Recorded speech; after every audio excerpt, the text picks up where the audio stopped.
Gulistan news में आप सभी का एक बार फिर स्वागत करते हैं। इस वक्त हमारे साथ बात करने के लिए दो यूथ लीडर है, जो कि पहले स्टूडेंट एक्टिविस्ट रहा है, स्टूडेंट्स रिप्रेजेंटेटिव के प्रेसिडेंट रहा है, थिनले नुरबू, जो चंडीगढ़ के वाइस प्रेसिडेंट और इसके बाद से प्रेसिडेंट रहा है, और साथ ही साथ सॉल के प्रेसिडेंट रहा है आडी चेम्डे, रिगजिन दोरजे चेम्डे। और रिसेंटली दोनों ने लद्दाख के अंदर और देश के अंदर इस वक्त अपोजिशन में कांग्रेस से कांग्रेस का हाथ थाम लिया है। हमारे साथ बात करने के लिए आप दोनों बहुत बहुत शुक्रिया। सबसे पहले आडी चेम्डे, आपसे जानना चाहूँगा, इस वक्त कांग्रेस का हाथ क्यों थाम लिया? आप अपोजिशन में रह के क्या लोगों की आवाज़ को, स्टूडेंट्स की आवाज़ को उबार सकते हैं? हाँ, शुक्रिया इसाक साहब। पहले तो यहाँ पे एक बड़ा प्लेटफॉर्म जो कि देने के लिए मैं शुक्रिया अदा करना चाहता हूँ। और मैं ये बात क्लियर करना चाहता हूँ, जो आपके प्रश्न के माध्यम से आपने बोला कि आपने कांग्रेस का हाथ क्यों थामा। क्योंकि अभी आप सबको पता है, कांग्रेस पार्टी ऐसा पार्टी है जो हम सबको, जो हमारे जो सब रिलीजन को एक साथ मिला के हमको आगे ले जाने वाला। इसलिए मैंने कांग्रेस पार्टी ज्वाइन करने से पहले 1000 बार सोचा। हम सबको बोलने की ज़रूरत नहीं है, हम सब ने देख चुका है। अभी जो यूटी क्रिएट करने के बाद अभी लद्दाख में, मैं एक क्वेश्चन पूछूंगा लद्दाख के आवाम से। अभी यूटी मिलने के बाद एक जॉब भी क्रिएट हुआ। अभी बोलते हैं, जब एम्प्लॉयमेंट ऑफिस जाते हैं तो बोलते हैं हमारा रिक्रूटमेंट बोर्ड नहीं है। तो हु इज़ रिस्पॉन्सिबल यार? ये हमारा गवर्नमेंट है, अभी रूलिंग गवर्नमेंट का ये रिस्पॉन्सिबल है। अभी रिक्रूटमेंट बोर्ड ना बनने की वजह से अगर हमारे जो आवाम यूथ जो है वो अंधेरे में बैठेंगे तो ये ठीक नहीं है। ये हमारे पूरा लद्दाख के लिए, आवाम के लिए जो है दुख की बात है। अभी जो गवर्नमेंट ने यूटी बनने के बाद 2 महीने का उनको टाइम दिया जो भी करने का, उस टाइम पे सब कुछ करना चाहिए था। उस टाइम पे तो सब नाच रहे थे यूटी। अब क्या है? हम कितने बार से जब स्टूडेंट यूनियन में थे तब से बोलते आ रहे हैं कि ये यूटी जो है बस without engine, it's just like अ बस विदाउट इंजन। मैं बीजेपी को सीधा बोलता हूँ, अभी भी उनको पता तक नहीं है कि हमारे जो हमारे एमपी जेटीएन साहब को मैं सीधा बोलता हूँ कि अभी जो है आपको इस टाइम पे यूथ का सपोर्ट करना चाहिए। आप लद्दाख का जो इलेक्टेड रिप्रेजेंटेटिव्स है, आपको इस टाइम पे सब कुछ करना चाहिए। अभी एक जेके बैंक का मैं सीधा बोलता हूँ, कल हम बीजेपी का जो पुंसोक तोपगेल और जो हमारे जो Ladakh student educational environmental action forum जो कि लीफ है, आपके बैनर में, आप दोनों के बैनर में वो लेके गए थे बच्चों को एमपी साहब के पास। मैं पुंसोक तोपगेल से यही क्वेश्चन करता हूँ, आपको ये बोलना चाहिए था कि एमपी साहब को, ना कि जेके बैंक के चेयरमैन को लेटर लिखने के वजह बदले आपको सीधा होम मिनिस्ट्री को आपको बात करना चाहिए था। क्योंकि हम सबको पता है जेके बैंक के जो चेयरमैन ने, उसने सीधा बोला वी कांट डू एनीथिंग। तो ये जो है, जो भी हो रहा है, ये सब कुछ जो है बीजेपी और जो मोदी शाह लेड गवर्नमेंट के डायरेक्शन पे हो रहा है। लेकिन बीजेपी ये कहते हैं कि अभी लद्दाख को यूटी बने काफ़ी टाइम नहीं हुआ है, ऑर्गेनाइज तरीके से सिस्टम को बनने के लिए टाइम लगेगा। तो उनका साफ साफ यही कहना है कि अब जो यूटी बना है, यूटी के बाद से सिस्टम को एक ऑर्गेनाइज तरीके से आगे बढ़ने के लिए टाइम लग सकता है। जो ही यूटी बना, इसके बाद से अब ये कहते हुए नजर आ रहे हैं कि कोविड-19 के चलते जो महामारी विश्व भर में है, तो उसको मद्देनजर टाइम लग सकता है और आने वाले वक्त में आहिस्ते आहिस्ते जो इश्यूज है वो रिजॉल्व हो सकता है। ये बीजेपी का कहना है, इसको किस तरह से? नहीं सर, वो तो बात है, लेकिन उसके वजह से मैं ये बोलता हूँ कि अगर जो भी है, कुछ ना कुछ तो ये हमारे जो जॉब रिजर्व होना चाहिए। अभी देखो हमारे जेके बैंक का वो देखो 2018 का वो है स्टिल, मतलब अभी ये जेएनके को डोमिसाइल मिल गया। उसके बाद ये बोल रहे हैं कि अभी पहले उनको नोटिफिकेशन आया, उसके बाद जब सबमिट किया तब मेल ऐसा बोल के मेल आ रहा है कि आप लोग यूटी लद्दाख का जो है आपका एस्पायरेंट को यहाँ पे जगह नहीं है, मतलब we are regretted for inconvenience, ऐसा बोल रहा है, ऐसा मैसेज आ रहा है। मैं सीधा बोलता हूँ कि ये जो है, जो भी है, ये बीजेपी के अंडर हो रहा है। अगर सीधा अभी अगर कांग्रेस का जो गवर्नमेंट होगा इस टाइम पे, फिर तो ये अभी मुझे नहीं लगता कि ऐसा नौबत आएगा। अभी हम सबको बोलने की ज़रूरत नहीं है। हर जगह अभी जो 5-6 साल हो रहा है, हमारा जो लद्दाख में जो करीब 10 साल हो रहा है, जो लद्दाख में जो बीजेपी का, लद्दाख और पूरा सेंट्रल गवर्नमेंट में बीजेपी का रूल चल रहा है। अब एक पॉइंट बताइए, जो लद्दाख में क्या जो बीजेपी ने क्या किया? चलो पहले एक डिविजनल स्टेटस लाया, उसके बाद तुरंत जो है यूनियन टेरिटोरी लाया। तो इसके बाद अभी एक बात बताओ, ये यूटी मिल के हमें फ़ायदा हुआ क्या?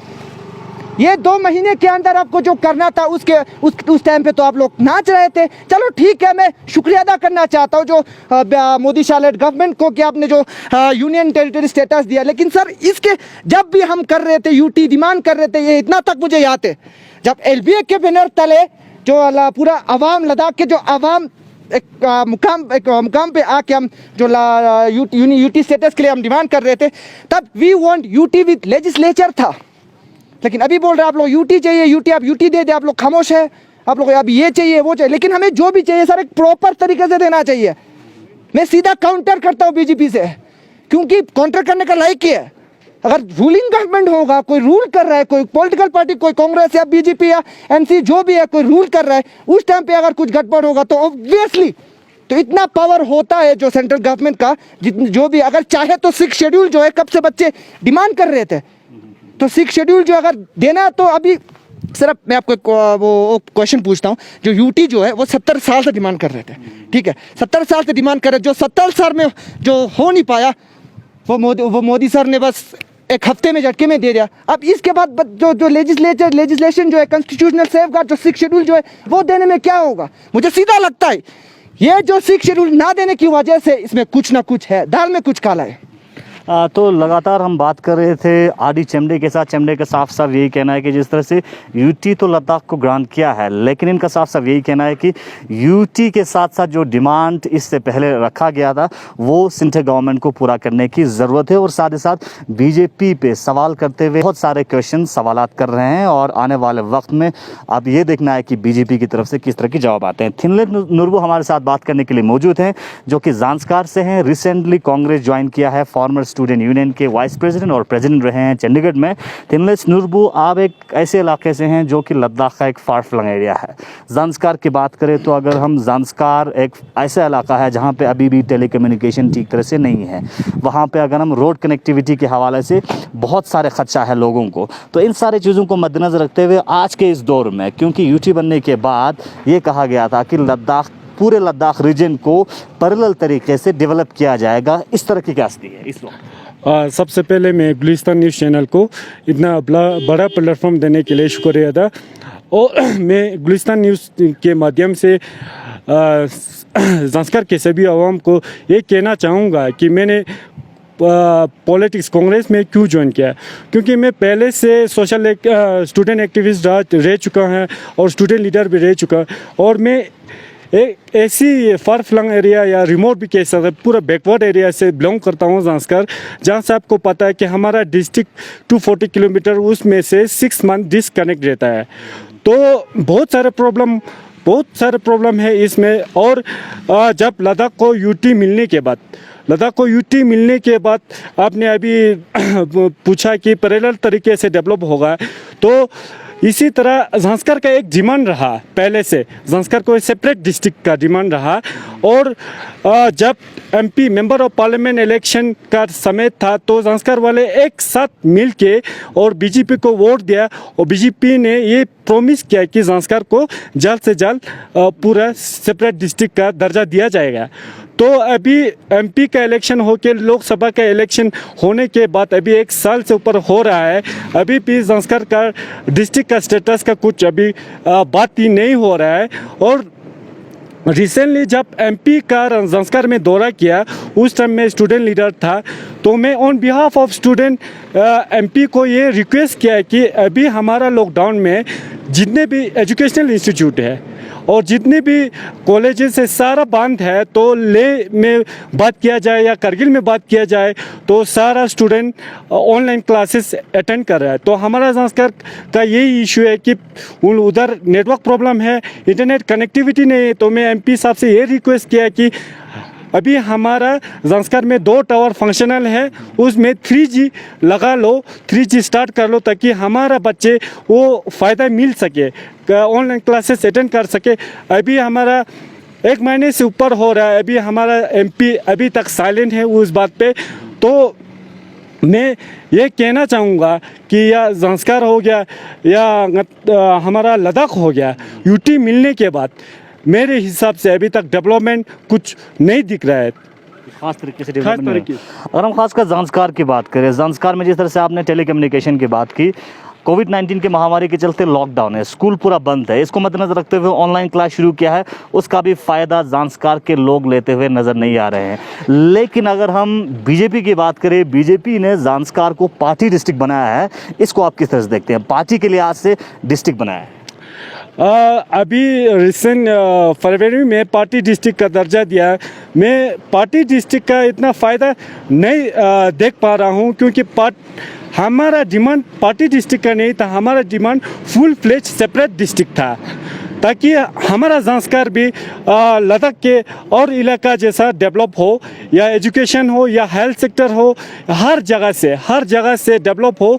तो मैं वो पार्टी डिस्ट्रिक्ट का उतना सही तरीके से नहीं देख रहा हूँ, मतलब उतना अच्छा। कौन कौन से इश्यूज़ है जो जेन्युइन और प्योरिटी पे कौन कौन से इश्यूज़ है ज़ांस्कर में इस वक्त लोगों की, जिसके ऊपर गवर्नमेंट को यूटी एडमिनिस्ट्रेशन लद्दाख को गौर करने की ज़रूरत है? क्या अपील करना चाहेंगे आप? बहुत सारा इश्यूज़ है, तो मैं जेन्युइन इश्यूज़ यही है हमारा। सबसे पहले तो एजुकेशन के बारे में बात करें तो ज़ांस्कर का एजुकेशन सिस्टम बिल्कुल ज़ीरो जैसा है। जैसे हम ज़ांस्कर में पूरा एक ब्लॉक है, उसमें बहुत सारे गांव 50 to 60 विलेजेस है, तो उसमें एक हायर सेकेंडरी है। उस हायर सेकेंडरी में ना प्रॉपर लैब फैसिलिटीज़ है मेडिकल स्टूडेंट्स के लिए, और ना प्रॉपर लेक्चरर है।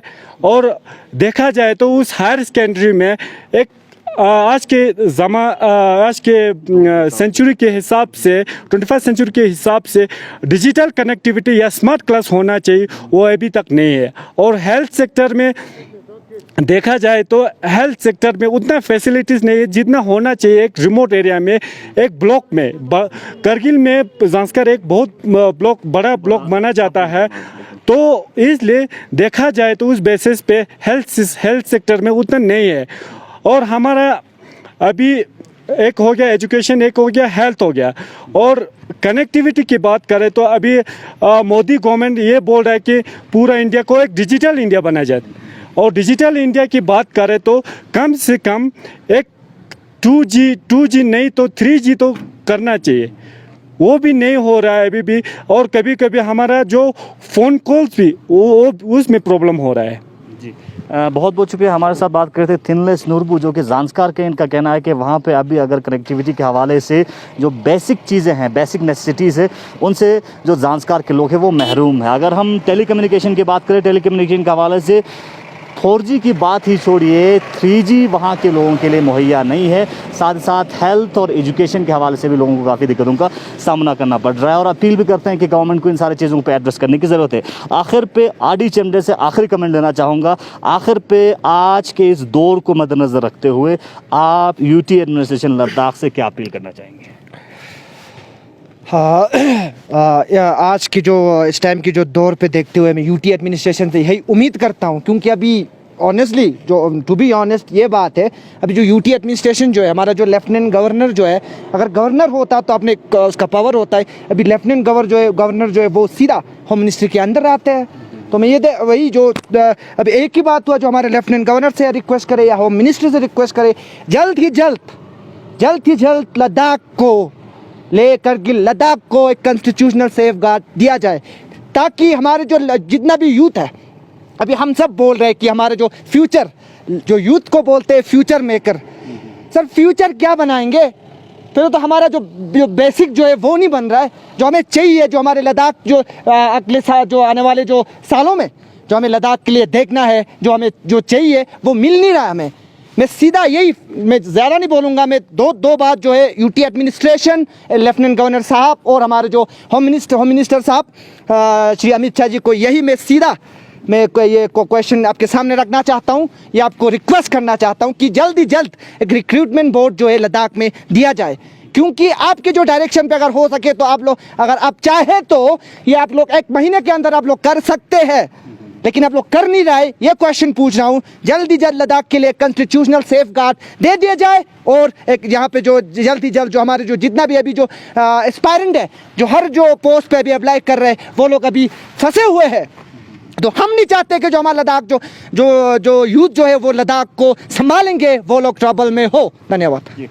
बहुत बहुत शुक्रिया। हमारे साथ बात कर रहे थे आरडी चमडे, जो कि फॉर्मर सॉल के प्रेसिडेंट रहे हैं, इस वक्त यूथ कांग्रेस हैं और लद्दाख के लेह ज़िले में इन्होंने कांग्रेस का हाथ थाम लिया। और साथ ही साथ थिनले नुरबू, जो कि ज़ांस्कार से हैं, फॉर्मर स्टूडेंट प्रेसिडेंट रहे हैं और अभी रिसेंटली इन्होंने भी कांग्रेस ज्वाइन किया है। As an opposition youth leader इन्होंने अपनी बात, लोगों के ग्रीवेंसेस हुकूमत के सामने रखी और आने वाले वक्त में देखना है कि किस तरह से इन इशू के ऊपर एड्रेस किया जाता है। गुलिस्तान न्यूज़ के लिए लेह लद्दाख से रिगजिन नमगिल के साथ मोहम्मद इसाक।